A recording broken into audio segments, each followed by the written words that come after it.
Puisque Google est venu frapper à ma fenêtre, je lui ai posé quelques questions. Pourquoi tout ce blabla autour de Duchamp et l'art contemporain, alors qu'il n'intéresse que quelques intellos snobs et quelques financiers spéculateurs? Pourquoi les médias ne traitent le sujet que pour nous informer du prix des œuvres? Quand et pourquoi Paris a perdu sa place de capitale de l'art? Comme le dit Kathleen Adler, directrice de la National Gallery de Londres, dans son livre Américain à Paris 1860-1900, au XIXe siècle, Paris était au centre du monde des arts. Alors, voyons quel était ce contexte favorable aux artistes à Paris à cette époque. En 1853, un événement scientifique bouleverse le monde artistique, la photographie. Gaspard Félix Tournachon, dit Nadar, est le premier à faire commerce de l'invention à Paris, près de la gare Saint-Lazare dans le 9e, où il fait le portrait de son ami Baudelaire. Dans le 9e aussi habitent les peintres académiques, stars de l'époque, dans de luxueux ateliers très haut de plafond pour les grandes toiles, orientés vers le nord pour la lumière. Certains sont professeurs aux Beaux-Arts de Paris pour maintenir la tradition. Ce sont Ingres, Cabanel, Jean-Léon Gérôme, etc. Le style académique est techniquement irréprochable, nous dirions maintenant photographique. Aux Beaux-Arts, tout commence par le dessin, qui s'inspire des antiques grecs. Ensuite vient le dessin d'après modèle vivant, nu, uniquement pour respecter l'anatomie du personnage dans son mouvement, puisque le résultat final sera idéalisé, stylisé, éventuellement habillé. Les thèmes abordés sont souvent mythologiques, religieux, historiques et de plus en plus ceux liés à l'orientalisme, un mot plus culturel que colonialisme. Un sujet très apprécié car il est le prétexte à la nudité et à tous les fantasmes du maître et de l'esclave.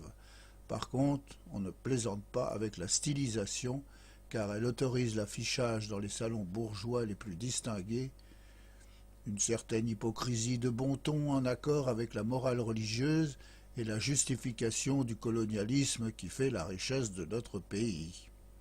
Mais revenons à cette photographie qui agace certains peintres.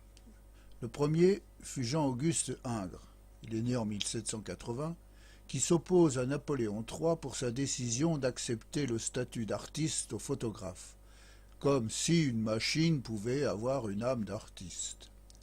Le second, c'est Gustave Courbet. En 1855, à l'occasion du Salon des Indépendants, il manifeste son anti-académisme en édifiant à ses frais le pavillon du réalisme sur les Champs-Élysées. Il expose un tableau de 3,60 m sur 6 m, sur lequel il est le personnage central. Près de lui, son modèle représenté dans sa nudité, mais réaliste, sans idéalisation, sans stylisation. À gauche, un groupe de pauvres, à droite, des riches, notables et intellectuels, une vaste allégorie sur la fonction sociale de l'artiste. Un scandale qui choque les bourgeois de l'époque, mais qui indirectement modifiera le statut du modèle. Celui-ci devient un être humain, que le peintre regarde, avec ses qualités et ses défauts. Par ce regard sur la réalité de l'autre, l'artiste s'identifie au modèle. Je est un autre, comme l'acteur est le personnage qu'il incarne. Cette possession n'a rien de réfléchi, elle est instinctive. Là se situe le mystère de la création artistique. Mais cette révolution est rejetée par les bourgeois, amateurs de l'art vrai et distingué, celui des salons. Vincent van Gogh ne vend aucun tableau de son vivant, avec pourtant un frère marchand d'art. Sur un autre blog américain, j'ai trouvé cette explication que je partage totalement.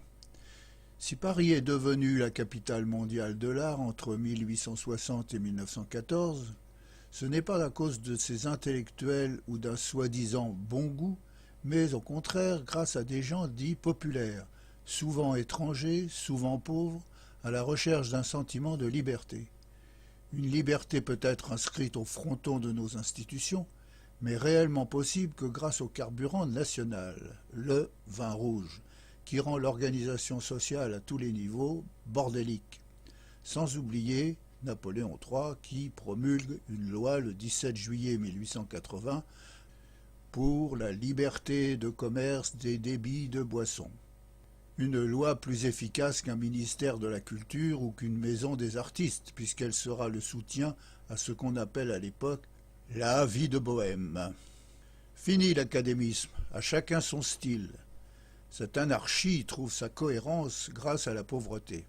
Les logements sont minables, mal chauffés, alors on se retrouve tous les jours dans les mêmes bistrots, restaurants pas chers, où l'on accepte le crédit, et surtout où l'on peut refaire le monde jusqu'à tard dans la nuit, en picolant du vin rouge.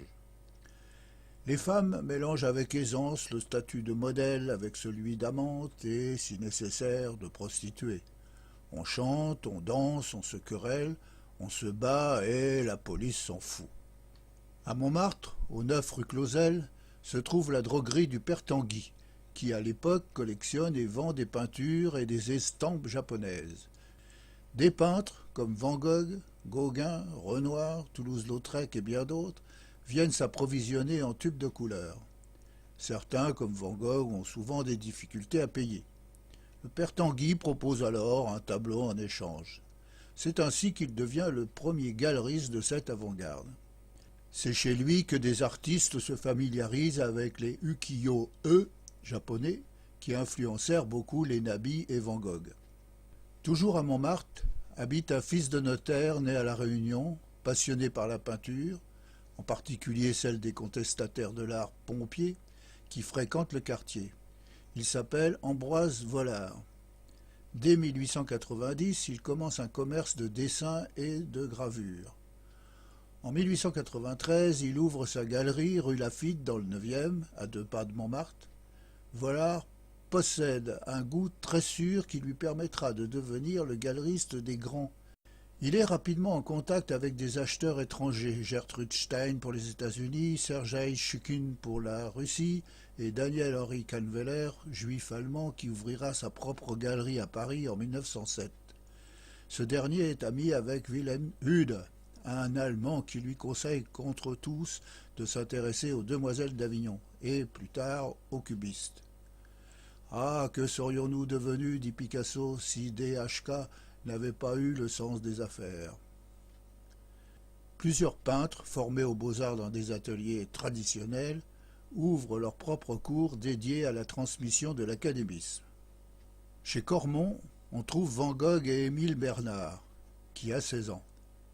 Ce dernier, après 2 ans d'atelier, en 1886, part à pied en Bretagne, où il rencontre Paul Gauguin, qui a 38 ans et vient de quitter son emploi de banquier et sa famille. Les idées novatrices d'Émile influenceront Paul plus talentueux. Il va en résulter des mouvements, le symbolisme, le primitivisme, qui seront parmi les plus importants de l'art moderne, mais sans pouvoir en attribuer la paternité à l'un ou à l'autre. En 1888, la rupture est définitive. Gauguin part retrouver Van Gogh à Arles. Pendant 2 mois, c'est l'enfer. Van Gogh se coupe l'oreille, Gauguin retourne à Paris et 3 ans plus tard, part pour Tahiti. Apparemment plus tranquille est la passion de Claude Monet pour la nature. Elle est son modèle, mais son humeur est très changeante à cause de la lumière qui enveloppe le paysage au gré des heures, du soleil et du vent. Mais l'œil de Monet mémorise l'essentiel d'une atmosphère, plus vite et plus justement qu'un appareil photo. Il devient très vite une star en Amérique. En 1878, un autre événement parisien est passé inaperçu des artistes, la création du musée d'ethnographie du Trocadéro. C'est seulement en 1905 que Picasso se décide à visiter ce musée après avoir vu le masque Fang que le peintre Derain vient de ramener de Londres. Après sa visite, Picasso dit « L'odeur était horrible, mais j'ai compris grâce à l'art africain le sens même de la peinture, une forme de magie qui s'interpose entre l'univers hostile et l'homme, une façon de saisir le pouvoir en imposant une forme aux terreurs comme au désir. » Il revient du musée avec des cartes postales d'un photographe voyageur, François-Edmond Fortier. En 1906, Picasso apprend que Henri Matisse, qu'il rencontre régulièrement chez Gertrude Stein rue de Fleurus, vient de faire un séjour en mai à Biskra, en Algérie, et qu'il est revenu avec des tapis et des cartes postales.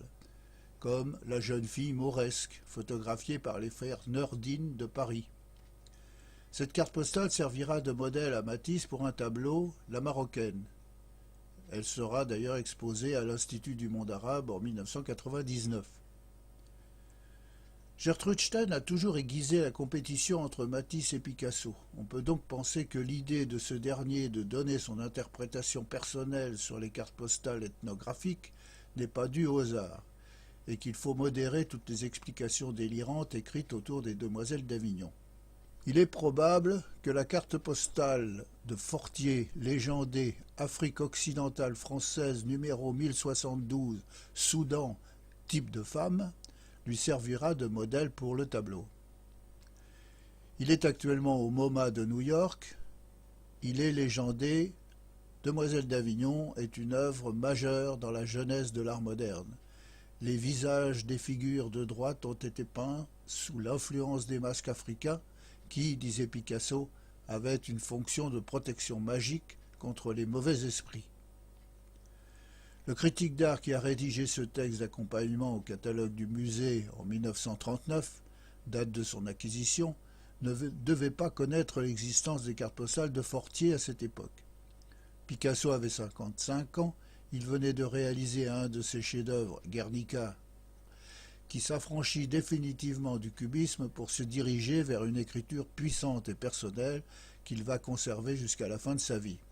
Il ne faut pas oublier que Picasso ne copie pas le modèle, il le regarde, le mémorise et l'utilise pour en faire une création personnelle, que c'est la raison de son coup de foudre pour l'art africain, tellement proche de sa conception de l'art, que cela le différencie complètement de Matisse et que cela explique son manque d'enthousiasme à parler d'influence africaine et d'utilisation de la photo. Cette entrée de Picasso au MoMA de New York, l'année de la déclaration de guerre entre la France et l'Allemagne, montre que malgré ce conflit, l'Amérique continue d'avoir les yeux tournés vers Paris. Sur un blog américain, on peut lire « Depuis la fin de la guerre de sécession et surtout depuis l'épisode de la Commune de Paris, 1871, la France exerce un extraordinaire pouvoir magnétique et particulièrement sur tout ce que les États-Unis comptent d'artistes et de nantis. La colonie américaine de Paris comptera jusqu'à 100 000 personnes et sera à ce titre l'une des principales communautés d'immigrés, avec sa propre cathédrale en 1881 et sa bibliothèque en 1920. Le Paris de la Belle Époque représente aux yeux des Américains une sorte de Mecque où la vie mondaine est brillante, où les barrières sociales sont plus facilement levées et où il est possible de jouir pleinement de la paix et de la liberté. Paris est même, pour certains, plus américaine que New York. Cette attraction est globalement très forte jusqu'à l'éclatement de la Première Guerre mondiale et se poursuivra bien après, notamment en raison de la Prohibition, permettant à la France de s'initier entre autres au cinéma américain et au jazz. En mai 1890, pas moins de 1500 Américains étudiants en art de Paris décident de s'organiser et fondent au 74 rue Notre-Dame-des-Champs l'American Art Association of Paris. En Allemagne, c'est différent, comme le dit le peintre Ludwig Meder, que l'on voit sur cette photo prise devant le restaurant du Lapin Agile. Je vis ici à Montmartre, un endroit de renommée mondiale pour sa négligence et le manque de propreté, cette décomposition du milieu culturel et de mauvais goût. Aujourd'hui, les Français ne sont plus productifs, Berlin est différent. Berlin lutte, est sérieux, en plein effort. Berlin est devenue la capitale intellectuelle et morale du monde. Ces propos ne présagent rien de bon pour les années à venir. Au XIXe siècle, Paris était au centre du monde des arts, une place enviée à l'Est par des artistes russes comme Kandinsky, polonais comme Jalański et surtout des Allemands comme Mark Franz. Des peintres qui se regroupent dans le mouvement Blau Reiter, Cavalier Bleu, qui organise une exposition à Munich en 1911. L'année suivante, une importante exposition d'art moderne s'ouvre à Cologne, qui confirme l'intérêt de l'Allemagne pour les peintres français. 126 Van Gogh, 26 Cézanne, 25 Gauguin, 16 Picasso. Une importance qui agace l'opinion allemande. En 1913, un collectionneur russe, Sergei Choukin, achète le même jour 50 tableaux à Picasso et commande une fresque La Danse à Matisse. Sa collection de 263 œuvres sera déclarée propriété du peuple en 1917. Sergei convertira sa fortune en diamants qui passeront la frontière dans la poupée de sa fille Irina. L'exposition de Cologne fut un véritable défi pour les Américains. Toujours en 1913, l'Association des peintres et sculpteurs américains décide d'organiser à New York, dans l'immense bâtisse de l'Armory Show, sur Park Avenue près de Central Park, une exposition internationale d'art moderne, regroupant 1300 œuvres de 300 artistes différents. Elle sera prévue pour montrer tout ce que l'art européen a produit de plus audacieux. Pour cela, un homme est choisi pour prendre contact à Paris avec les artistes importants de l'époque, ceux dont on parle dans les dîners de la rue de Fleurus à Saint-Germain-des-Prés chez Madame Gertrude Stein. Cet homme est M. Walter Pache, artiste peintre, amateur d'art, collectionneur, expert et journaliste. C'est lui qui ajoutera à la liste des artistes les plus connus, comme Delacroix, Ingres, Manet, Courbet, Cézanne, Gauguin, Kandinsky, des noms plus récents de Matisse, Derain, Léger, Braque, Picasso et Marcel Duchamp, que l'on retrouve inscrit sur son carnet de voyage à la même page que Picasso. Étonnant pour un peintre refusé aux Beaux-Arts de Paris, refusé au Salon des Indépendants, plutôt ignoré des artistes montmartrois où il habite et qui n'a comme seule référence un tableau nu descendant l'escalier, une interprétation des photos de Edward Muybridge en Angleterre et Étienne Marey en France sur la décomposition du mouvement. Une œuvre que lui estime d'inspiration cubiste, à tort pour les adeptes français de cette école et des Allemands qu'il a rencontrés à Munich cette année-là. Alors pourquoi ce choix de Walter Pache?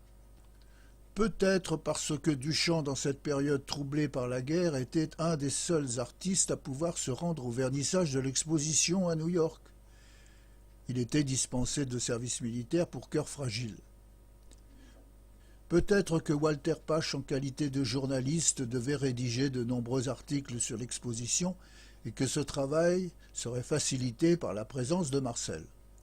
En tout cas, il est facile de constater aujourd'hui que les documents qui apparaissent dans une recherche Google sur l'exposition sont essentiellement des représentations du nu descendant l'escalier, des caricatures de ce tableau par les humoristes, des copies sur des affiches, des menus, des timbres, des portraits de Marcel interviewés par Walter Pache. Il n'est jamais mentionné une autre œuvre parmi les 1200 exposées. Elisabeth Lunde, dans son livre « L'invasion de l'art moderne », souligne cette bizarrerie et constate que l'auditoire est resté rêveur sur la conception de l'art de Marcel Duchamp, une question sans réponse à l'époque et toujours sans réponse aujourd'hui. Si pour certains Américains, l'Armory Show fut l'occasion de contaminer l'art de leur pays, ce ne fut pas le cas pour tous. Miss Catherine Dreyer, âgée de 36 ans, artiste et mécène new-yorkaise, elle expose à l'Armory Show, voit une opportunité de réaliser son rêve, créer à New York un musée d'art moderne. Le succès médiatique de Marcel Duchamp, il a 27 ans, lui semble une occasion unique en faveur de ce projet. Elle est persuadée de sa vision opportuniste et géniale de l'art et de ses relations avec la scène parisienne. Très vite, elle décide de lui fixer un rendez-vous pour une rencontre. Pour Marcel, la vie à New York est hors de prix. Il s'est installé dans un petit hôtel de Greenwich Village et fréquente un bar, le Pepper Pot, où il rencontre Man Ray, un vrai New-Yorkais âgé de 24 ans, qui rêve de peinture et de photos. Et surtout, il n'a qu'une idée en tête, partir à Paris, cette ville mythique de la création artistique. Dans son livre de mémoire, Autoportrait, Man Ray écrit « Au début, Duchamp ne savait dire que yes à tout. Au premier étage du bar se trouve un club de joueurs d'échecs, la seule spécialité dans laquelle Marcel excelle, où il rencontre Hazel, une jeune fille de Boston, qui parle très bien le français et tombe sous le charme de ce Frenchie. » Toujours dans son livre Autoportrait, Man Ray écrit « Un jour, Marcel me dit J'ai rendez-vous avec une dame qui collectionne les œuvres d'art contemporains. Elle a l'intention de créer un musée, elle apportera les capitaux nécessaires et sera trésorière de l'entreprise. Elle m'a proposé d'être président d'honneur. Veux-tu être vice-président? J'ai sans hésitation répondu bien sûr. Le lundi suivant, accompagné de Man Ray, Marcel se rend chez sa future associée. L'immeuble est cossu, les murs recouverts de livres et surtout de tableaux contemporains et de quelques sculptures. Miss Catherine Dreyer est une femme forte, blonde, à la mine autoritaire. Elle demande « Avez-vous un nom pour notre société ?» Man Ray réfléchit, dit avoir lu un nom français intéressant. « Société anonyme ». Duchamp rit et lui explique que c'est l'équivalent de Incorporated américain. Miss Dreyer trouve ce nom parfait. Le nom est adopté. Toujours dans son livre, Man Ray écrit « Miss Dreyer vient de louer tout un étage près de la 5e avenue. Elle charge Marcel d'organiser l'exposition. Pour justifier un statut de sculpteur, j'en profite pour placer une œuvre, un bricolage pris dans ma chambre quelques minutes avant. Une lampe avec un abat-jour en papier qui sera plus tard achetée par Miss Dreyer et que la société anonyme éditera en carte postale. En qualité d'auteur, j'ai dû faire une conférence sur l'art le jour de l'inauguration devant un public nombreux. En 1977, le nouveau Centre Pompidou à Paris, dans son exposition Paris-New York, présenta une reconstitution de cette exposition de Broadway en 1914.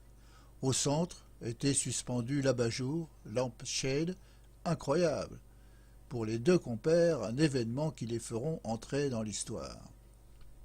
Kim Levin est une écrivain et critique d'art américaine importante qui a collaboré de 1982 à 2006 à la revue The Village Voice ainsi qu'à Art News. Elle fut correspondante à Opus International de 1973 à 1977 et à Flash Art de 1980 à 1994. En 1974, elle écrivait dans Opus. En 1915, arrivait à New York une célébrité pour le moins inattendue qui inventa le futur de l'art américain. Duchamp, presque à lui seul, fit lentement de New York la capitale de l'art mondial, et ce faisant, l'ironie voulut qu'il entraînât le déclin de Paris. Voilà comment. En 1920, Marcel Duchamp était le secrétaire et l'administrateur d'une société qu'il avait créée avec Catherine Dreyer et Man Ray. La Société Anonyme était en fait une collection d'œuvres d'art modernes, la première de ce genre aux États-Unis. Elle fonctionna comme une sorte de musée en organisant des expositions et des conférences, et selon les termes mêmes de Duchamp, comme un sanctuaire à caractère ésotérique qui contraste vigoureusement avec la tendance commerciale de notre temps. Toute la collection fut léguée en 1941 à la Yale University Art Gallery, et c'est à cette occasion que Marcel Duchamp écrivit des notices sur les artistes, qui furent publiées dans le catalogue de la collection de la Société Anonyme à l'Université de Yale en 1950.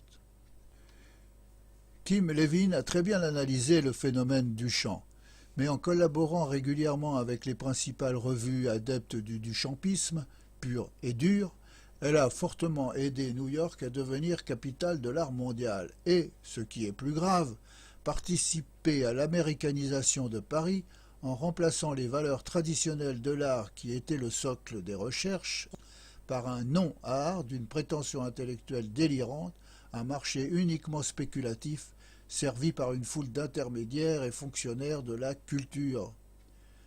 Définir ce socle sur lequel reposerait l'art depuis la grotte de Lascaux a toujours été tenté, mais en vain, puisque l'artiste est justement celui qui recherche l'indéfinissable, mystérieux, que la raison ne peut expliquer.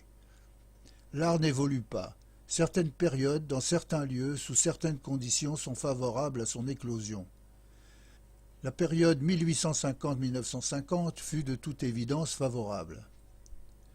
Nous avons parlé de Paris, la bohème, les bistrots, les femmes, de personnages comme Gauguin et son mysticisme primitif, de Van Gogh et son univers fantasmatique, de Monet, le peintre de la lumière, de Picasso, le chaman, et plus tard leurs héritiers Jean-Michel Basquiat, Francis Bacon, l'inclassable, Anthony Tapies, le mystique, et bien d'autres à la recherche de ce socle commun avec les anciens Rembrandt, Goya, Velázquez, Michel-Ange, Léonard de Vinci, etc. Avec toujours cette phrase qui pour eux explique tout, « je est un autre ». Faire quelque chose au plus près de l'instinct, dit Francis Bacon. Et, comme le dit Marie-Laure Bernadac, conservateur au musée Picasso, donner forme aux pulsions de l'inconscient, incarner et matérialiser, en résonance étroite avec les forces externes cosmiques de l'univers. Devenir sorcier en résonance avec les mythes initiatiques et les fondements du pouvoir créateur. Rien à voir avec les élucubrations d'un goût douteux de Marcel Duchamp, des œuvres pornographiques de Anish Kapoor, Paul Carty, Andrzej Serrano, Jeff Koons, rien à voir surtout avec l'art. Pourquoi nommer art contemporain ce qui est du non-art et qui n'a rien à voir avec la transcendance de l'art? Notre représentant Marcel Duchamp, en franchissant l'Atlantique en 1914, a oublié volontairement que l'ouverture du musée de l'homme à Paris et la découverte des masques africains ne fut pas seulement l'origine du cubisme, mais également d'une vision nouvelle et différente de l'art et de l'Afrique. Les années folles furent celles du jazz de Joséphine Baker. En bon commerçant, il a préféré jouer la carte intellectuelle du concept, plus séduisante pour les Blancs que les primitivismes jugés trop sauvages.